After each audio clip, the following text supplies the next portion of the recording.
ukamtafute Mungu. Haleluya. Hebu tusome Wagalatia sura ya 5 mstari wa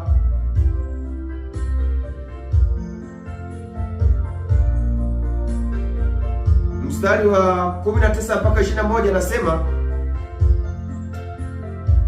mstari wa 19 nasema, basi matendo ya mwili ni dhahiri, ndiyo haya: uasherati,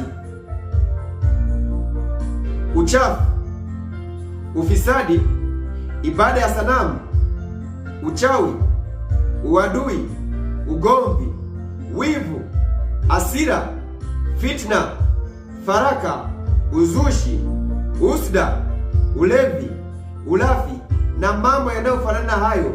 Katika hayo nawaambia mapema, kama nilivyokwisha kuambia, ya kwamba watu watendao mambo jinsi hiyo hawataurithi ufalme wa Mungu. Bwana Yesu asifiwe.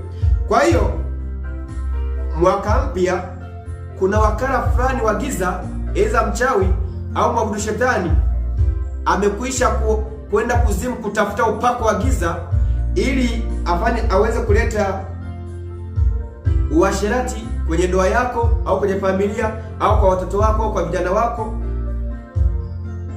Uasherati usipozuia, utashangaa unakunasa wewe, unamnasa mke wako au mume wako, mabinti zako, vijana wako wanawezekana wakanaswa, kwa sababu mkakati wa giza ni kuleta uasherati, na wanachochea mapepo ya uasherati yatende kazi sana nyakati za sikukuu, wakisingizia ni starehe, wakisingizia ni vibe, wakisingizia ni kuchangamka. Kumbe ni mapepo yameandaliwa na kuzimu, na wakishangaa mtu kaanguka kwenye starehe ya uzinzi na uasherati, nani wa kuzuia? Ni wewe unayenifuatilia, unalo jukumu hilo. Ndio maana umepewa neema ya kumtafuta Mungu. Anasema uasherati, uchafu,